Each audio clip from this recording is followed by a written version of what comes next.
Hey everybody, welcome back to the channel. We are continuing our read through of Brandon Sanderson's The Way of Kings, and we are up to chapter 48 entitled Strawberry.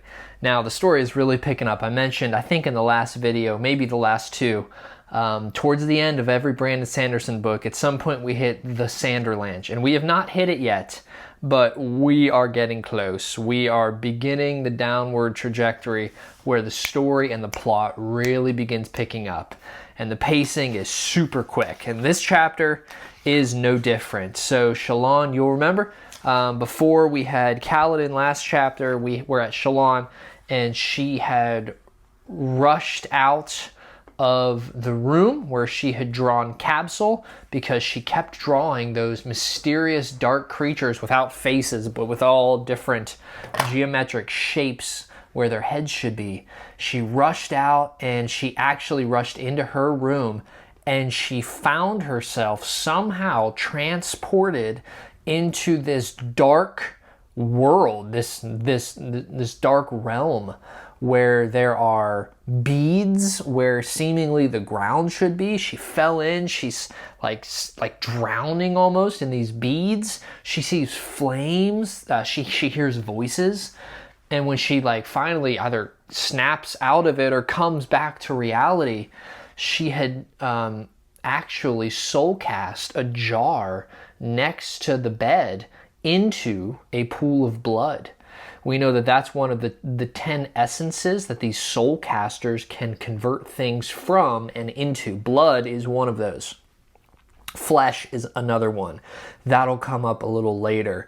For these soul casters, they have proficiencies. Some are better at converting some things to others. And you'll remember this. On the Shattered Plains, they have soul casters that turn things into stone. They have soul casters that turn stone into bread, into food.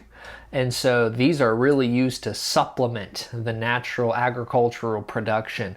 And so Shallan panics because Jasnah is coming into the room, and she's going to see this blood, and she's going to know Shallan's not injured, so that blood came from somewhere, and she's going to be able to piece it together. Shallan has used this soul caster, she thinks. She doesn't really remember ever holding it or reaching into her pouch and using it, but certainly that's what she had to do, right? And so she makes a judgment call, and she picks up a shattered vase that had also knocked down in the chaos. She cuts her arm with it to try to answer for why there's blood. As we come to chapter 48, the hospital, of course, they're in Khabranth. King Taravangian, who is known for having the Roshar's most wondrous hospital system, they've taken her in, and what naturally are they thinking? They're thinking that she has become overstressed by her situation, and she's tried to kill herself. She's tried to end her life. And so that is how they are treating her. They're not letting her out. They're keeping a nurse watching her 24/7 because they view that she is a threat to herself. And so King Taravangian comes in and visits Shallan, and that's sort of where our chapter begins, and they have a nice conversation. She's very thankful, she's very grateful. She's trying to explain away what happened so that she can maybe get back to some independence. And what happens is she talks to the king and asks if she can begin to be allowed to have visitors. That may help her spirits improve. And he actually jumps on that idea. He thinks that's a good idea. And it seems like almost immediately that he walks out. Who comes walking right in? Jasnah. And Shallan's kind of like, what? Wow, that was quick. I think she kind of realizes that Jasnah was a little bit more concerned about her than she would have thought originally. They have a conversation. Jasnah actually is very apologetic. She says, I'm not good at apologizing. I don't do it, and that's not a good thing. But I'm sorry for how I treated you, and to think that the world almost lost one of its greatest up-and-coming scholars. And Shallan is just beaming with pride and joy and happiness because she knows that she actually has been impressing Jasnah, even though her harshness has not indicated that.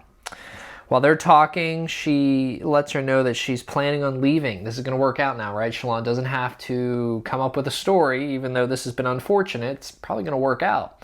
So she says, I'll probably be going back home. And Jasnah had brought her a book. And it's a symbol for one of the devotees that she knows that she'll be able to join into being a member of the Vorin religion.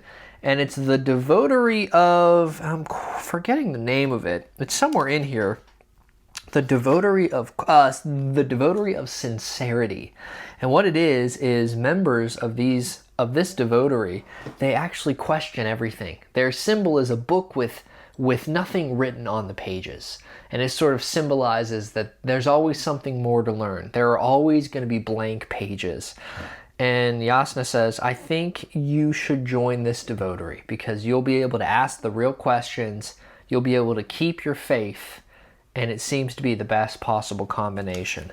Shallan's really kind of emotionally like, wow, this is already hard enough leaving. I didn't know that I was actually going to have such a kind relationship with Jasnah, and it's a shame that this stressful situation has brought this out. Well, who comes in? Certainly it's Kabsal. Now he is thinking that he's the reason why that she fell into this condition of her mental state, and she tries to comfort him. He's brought her bread, he's brought her jam. This is a new type of jam, strawberry. And Shallan says, I've never heard of strawberry jam. And Jasnah says, it's exceedingly rare. And we got something interesting here. Like most plants from Shinovar, it can't grow in other places, she says. And Kabsal looks surprised as Jasnah removed the lid and dipped a finger into the jar. She hesitated, then raised a bit of the jam to her nose to sniff at it. Kabsal said, I was under the impression that you didn't like jam, Brightness Jasnah. She said, I do. I was simply curious at the scent. I've heard the strawberries are very distinctive. She screwed back the lid and wiped her finger on the cloth handkerchief. So Jasnah sort of doesn't normally interact with it as much as she just did. And Kabsal said, I brought bread as well. And so he's really kind of being like pushy though. And Shallan begins to like, okay, well, like, we'll get to the jam, but like let's talk. Like why are you indicating? And like he says it over and over again, like, okay, and the jam and the jam and the jam. Well, finally she goes, okay, fine. He was particularly insistent about the jam, so she raised the jar and sniffed it and pulled back. It smells terrible. This is jam? It smelled like vinegar and slime. What? Kabsal said, alarmed. He took the jam, sniffed at it, then pulled it away, looking nauseated. It appears you got a bad jar, Jasnah said. That's not how it's supposed to smell? No, not at all, Kabsal says. He hesitated, and then he stuck his finger into the jam anyway, shoving a large glob into his mouth. Shallan yells, Kabsal, that's revolting. And he goes, no, it's not bad. You really should try it. What? And so he tries to explain away, I just wanted to do something special. It's not working out well. And then we read again, like, why is he acting so strangely? It's as if he was considering forcing the jam upon her. Well, as the chapter ends, we read that he raised a hand to his head, stood up, and stumbled away from the bed. He goes rushing out of the room, but only makes it halfway. He collapses to the ground. And Shallan, though she's in the hospital bed, she screams, Kabsal! She runs out of the bed, rushes over to him. And then she notices that there's something wrong. Her head is beginning to spin. She's getting really, really dizzy. She heard Jasnah's voice in the distance. And she doesn't really know what's happening. And then she sort of hears subtly Jasnah scream out loud, she's been poisoned. I need a garnet. Bring me a garnet. Shallan now is sort of in a very woozy perspective and sort of is mumbling, there's one in my pouch. But why does she want... And then she sort of remembers, no, I can't give her my pouch. The soul caster that's in there that I've stolen, she'll see it.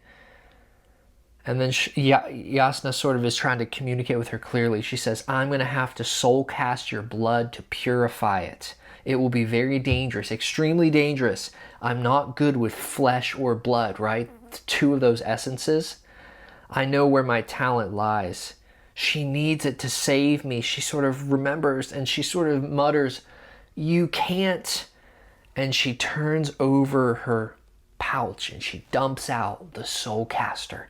She hears Jasnah gasp in the distance. She fades, and then something happened. A flash of warmth burned through Shallan, something inside her skin, as if she had been dumped into a steaming hot cauldron. She screamed, she arched her back. Her muscles were spasming, and then all went black. That's the end of the chapter. What in the world happened with that strawberry jam? What's wrong with Kabsal? What's wrong with Shallan? How did she get poisoned? She didn't eat the jam, apparently.